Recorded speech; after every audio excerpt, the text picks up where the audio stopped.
Sunday morning Sri Rama Navami ಇದ್ದಿದ್ದರಿಂದ ಬೆಳಿಗ್ಗೆ ಎದ್ದ ತಕ್ಷಣ ಫಸ್ಟ್ ಫ್ರೆಶ್ ಅಪ್ ಆಗಿ ಮನೆ ಮುಂದೆ ತುಳಸಿ ಕಟ್ಟೆ ಮುಂದೆ ರಂಗೋಲಿನೆಲ್ಲ ಹಾಕ್ಕೊಂಡು ಈ ಮನಿ ಪ್ಲ್ಯಾಂಟ್ನೆಲ್ಲ ತೊಳೆದು ಕ್ಲೀನ್ ಮಾಡಿ ಇಟ್ಕೊಳ್ತಾ ಇದ್ದೆ. ಈಗ ಬಿಸಿಲು ಜಾಸ್ತಿ ಇರೋದ್ರಿಂದ ಬೇರೆಲ್ಲ ತುಂಬ ಬೇಗ ಕೊಳೆಯುತ್ತೆ. ಅದಕ್ಕೋಸ್ಕರ 2 ದಿನಕ್ಕೆ ಒಂದ್ಸಲ ಬೇರ್ನೆಲ್ಲ ಕ್ಲೀನ್ ಮಾಡಿಕೊಂಡು ಈ ರೀತಿ ಮನಿ ಪ್ಲ್ಯಾಂಟ್ನ ಇಟ್ಕೊಳ್ತೀನಿ. ಇವತ್ತು ಶ್ರೀರಾಮನವಮಿ ಇದ್ದಿದ್ದರಿಂದ ದೇವರಿಗೆ ನೈವೇದ್ಯವಾಗಿ ಪಾನಕ ಕೋಸಂಬರಿ ಎಲ್ಲ ಮಾಡೋದಿತ್ತು. ಅದನ್ನೆಲ್ಲ ಮಾಡಿ ಪೂಜೆ ಮಾಡಿ ಮುಗಿಸಿ ನಂತರ ತಿಂಡಿನ ಮಾಡೋಷ್ಟರಲ್ಲಿ ಲೇಟ್ ಆಗುತ್ತೆ ಅಂಥೇಳಿ ಇವತ್ತು ತಿಂಡಿಗೆ ಮೊದಲು ಆಲೂ ಕ್ಯಾಪ್ಸಿಕಮ್ ರೈಸ್ನ ಮಾಡೋದಕ್ಕಿಟ್ಟು ನಂತರ ಪೂಜೆಗೆ ಬೇಕಾಗಿರುವಂತಹ ನೈವೇದ್ಯಗಳನ್ನ ಮಾಡ್ಕೊಳ್ತಾ ಇದೆ.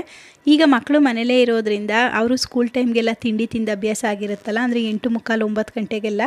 ಅದಕ್ಕೋಸ್ಕರ ತುಂಬ ಲೇಟ್ ಆದರೆ ಹೊಟ್ಟೆ ಹಶ್ವಾಗುತ್ತೆ ಅಂತ ಹೇಳ್ತಾರೆ. ಅದಕ್ಕೆ ಮೊದಲು ತಿಂಡಿನೆಲ್ಲ ಮಾಡಿಕೊಂಡು ನಂತರ ದೇವ್ರಿಗೆ ಬೇಕಾಗಿರುವಂತಹ ಪಾನಕ ನೀರು ಮಜ್ಜಿಗೆ ಕೋಸಂಬರಿನೆಲ್ಲ ಮಾಡಿ ಪೂಜೆನೆಲ್ಲ ಮುಗಿಸ್ಕೊಂಡು ತಿಂಡಿನ ಮಾಡ್ಕೊಂಡ್ವಿ. ಇನ್ನು ಇವತ್ತು ಮಧ್ಯಾಹ್ನದ ಊಟಕ್ಕೆ ಅಂತ ಟೊಮೊಟೊ ಮೊಸರನ್ನೆಲ್ಲ ಹಾಕಿ ಒಂದು ತಂಬುಳಿನ ಮಾಡ್ಕೊಂಡಿದ್ದೆ. ತುಂಬ ಅಂದರೆ ತುಂಬಾ ಚೆನ್ನಾಗಿ ಬಂದಿತ್ತು.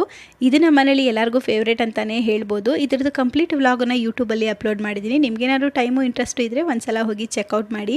ಇನ್ನು ಮನೇಲಿ ಈ ಒಂದು ಅಗರ್ ಪೌಡರ್ನ ತಂದು ತುಂಬ ದಿನ ಆಗಿತ್ತು. ಇದನ್ನು ಚೈನಾ ಗ್ರಾಸ್ ಅಂತಲೂ ಸಹ ಕರೀತಾರೆ. ನೋಡೋದಕ್ಕೆ ಸ್ಪಾಂಜ್ ರೀತಿಯಾಗಿರುತ್ತೆ. ಸೊ ಟೇಸ್ಟ್ ಮಾತ್ರ ಸಖತ್ತಾಗಿ ಬರುತ್ತೆ. ಇದನ್ನು ಫಾಲೂದಾ ಮಾಡೋದಕ್ಕೆ ಹಾಗೆ ಈ ರೀತಿ ಹಲ್ವಾ ಅಥವಾ ಪುಡ್ಡಿಂಗ್ನ ಮಾಡೋದಕ್ಕೆ ಯೂಸ್ ಮಾಡ್ತಾರೆ. ಟೇಸ್ಟ್ ವೈಸ್ ಮಾತ್ರ ಸೂಪರ್ ಆಗಿರುತ್ತೆ. ಬಾಯಲ್ಲಿ ಇಟ್ಟರೆ ಹಾಗೆ ಕರಗಬೇಕು, ಆ ರೀತಿ ಇರುತ್ತೆ.